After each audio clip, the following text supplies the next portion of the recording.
राज्यभर पसरत असलेला गुलिनबेरी सिंड्रोम म्हणजे जीबीएस आता अमरावतीतही दाखल झाला आहे।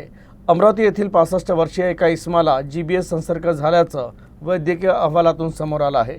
रुग्णाला गंभीर स्थितीत सामान्य रुग्णालयाच्या अतिदक्षता विभागात दाखल करण्यात आलं।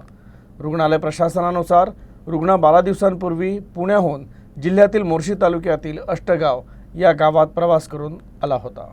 पुण्यात जीबीएसच्या केसेसमध्ये झपाट्यानं वाढ झाली आहे। मात्र आता केवळ पुण्यातच नाही तर राज्यातील इतर शहरांमध्ये देखील या आजारामुळे अनेक रुग्णांना आपला जीव गमवावा लागला आहे। आतापर्यंत अमरावती जिल्ह्यात या आजारानं ग्रस्त असलेला एकही रुग्ण नव्हता। मात्र पुण्याहून अमरावती जिल्ह्यात दाखल झालेल्या एका 65 वर्षीय वृद्धात हा आजार झाल्याचं समोर आलं आहे। त्यांना उपचारासाठी रुग्णालयात दाखल करण्यात आलं आहे। तर रुग्णाची गंभीर प्रकृती लक्षात घेता जिल्हा रुग्णालयाच्या अतिदक्षता विभागात त्यांना दाखल करण्यात आलं आहे। रुग्णाच्या हातापायात कमकुवतपणा आहे तर प्रकृती गंभीर आहे।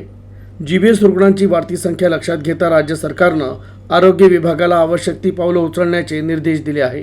तर जिल्हा रुग्णालयात दाखल करण्यापूर्वी या रुग्णाला 3 ते 4 खासगी रुग्णालयात उपचारासाठी पाठवण्यात आलं होतं। अमरावती जिल्ह्यातील जीबीएसचं गांभीर्य लक्षात घेऊन आरोग्य विभाग सतर्क झाला आहे।